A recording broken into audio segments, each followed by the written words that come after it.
Top 5 foods తినడం వల్ల cancer వచ్చే ఛాన్స్ ఉంటుంది. అల్ట్రా ప్రాసెస్డ్ ఫుడ్స్, సాసేజ్ కావచ్చు, మనకి ఇప్పుడు చాలా మటుకు పిజ్జాస్ మీద కానీ దాని మీద వాడేటి అన్ని కూడా ప్రాసెస్డ్ మీట్. అది ఎంత అవాయిడ్ చేయగలిగితే మంచిది. మనకి ప్రాసెస్డ్ ఫుడ్ అవాయిడ్ చేయాల్సిన అవసరం ఉందా అంటే డెఫినెట్లీ ఉంది. రీసెర్చ్ పరంగా చూసినా సరే ఎవరైతే ఈ హైలీ ప్రాసెస్డ్ ఫుడ్స్ ఎక్కువైతే తింటారో వాళ్ళకి క్యాన్సర్ రిస్క్ పెరిగినట్టు చాలా వరకు రీసెర్చ్ కూడా చెప్తుంది.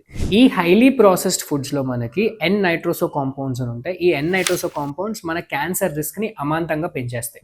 మనకు oil, reused oil, oil reheating అంతా, ఆయిల్ రీహీటింగ్ లో కూడా మనకి ఏంటంటే కొన్ని కార్సినోజెనిక్ సబ్స్టెన్సెస్ ప్రొడ్యూస్ అవుతాయి కాబట్టి ఆ రీహీటెడ్ ఆయిల్ ని కూడా యూజ్ చేయడం బంద్ చేస్తే అది కూడా మీకు బెటర్. సో ఆయిల్ కూడా ఒక కారణం, అది కూడా రీహీటెడ్ ఆయిల్. అంటే నార్మల్ గా మనం ఫ్రెష్ గా వాడుకున్న ఆయిల్ కాకుండా ఏ ఆయిల్ అయితే మనం మళ్ళీ వాడుకుంటాం బజ్జీలు వేపడానికి కానీ లేకపోతే రోడ్ సైడ్ బజ్జీలు తినేటప్పుడు కానీ ఈ ఆయిల్ ఏదైతే ఉందో ఇది డెఫినెట్లీ మనకి క్యాన్సర్ కాజింగ్. వాడిన ఆయిల్లే మళ్ళీ వాడడం వల్ల aldehydes, peroxides and trans fats release అవుతాయి. ఇవి క్యాన్సర్ కాజింగ్ కాంపౌండ్స్. ఎందుకంటే ఇవి వాడే కొద్దీ ఆక్సిడేటివ్ స్ట్రెస్ పెరుగుతుంది, ఇన్ఫ్లమేషన్ పెరుగుతుంది, దాంతో పాటు సెల్యులర్ డ్యామేజ్ కూడా అవుతుంది. అండ్ ఈ కాంపౌండ్స్ అన్ని కూడా డిఎన్ఏ డ్యామేజ్ చేసి క్యాన్సర్ వచ్చే ఛాన్సెస్ ని పెంచొచ్చు. సో మీరు ఏ ఆయిల్ వాడినా ఫ్రెష్ ఆయిల్ నే వాడండి. ఒకసారి వాడిన ఆయిల్ ని మళ్ళీ రీయూజ్ చేయకండి. నెక్స్ట్ ఇంకోటి రెడ్ మీట్ అని ఉంటుంది. రెడ్ మీట్ అంటే ఏంటంటే మటన్ కావచ్చు, బీఫ్ కావచ్చు, పోర్క్ కావచ్చు. వాటి ఏంటంటే వాటి క్వాంటిటేటివ్ గా చూసుకుంటే కొన్ని స్టడీస్ ఏం చెప్తాయంటే more than 500 grams per week, ½ kg per week తింటే కనుక థియరిటికల్ రిస్క్ అనేది ఉంది.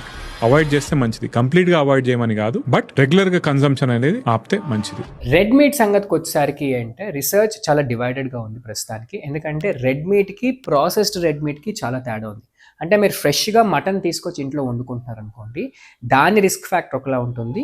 అది లేదు నేను processed red meat like sausages కానీ లేకపోతే మన నగ్గెట్స్ కానీ తింటున్నప్పుడు దాని రిస్క్ ఫ్యాక్టర్ చాలా ఎక్కువ ఉంటుంది. బట్ రిస్క్ అయితే ఉంది కాబట్టి మీకు రెగ్యులర్గా మటన్ తినే అలవాటు ఉంటే వారానికి 1 or 2 లా పెట్టుకోండి. అండ్ మటన్ తిన్న ప్రతిసారి కూడా దాంట్లో ఫైబర్ ఇంటేక్ యాడ్ చేసుకునేలా ప్లాన్ చేసుకోండి. సింపుల్ గా చెప్పాలంటే మన ఇంట్లో మటన్ కూర చేసేటప్పుడు దాని పక్కన ఏదో ఒక కాయగూర అయితే పెట్టుకోండి. ఇలా చేయడం వల్ల రిస్క్ ని ఎంతో కొంత తగ్గించుకోవచ్చు అని రీసెర్చ్ అయితే చెప్తుంది. ఫైనల్ గా మనం డిస్కస్ చేసిన జాగ్రత్తలన్నీ మీరు తీసుకోగలిగితే క్యాన్సర్ వచ్చే రిస్క్ ని ఎంతో కొంత తగ్గించుకోగలరు.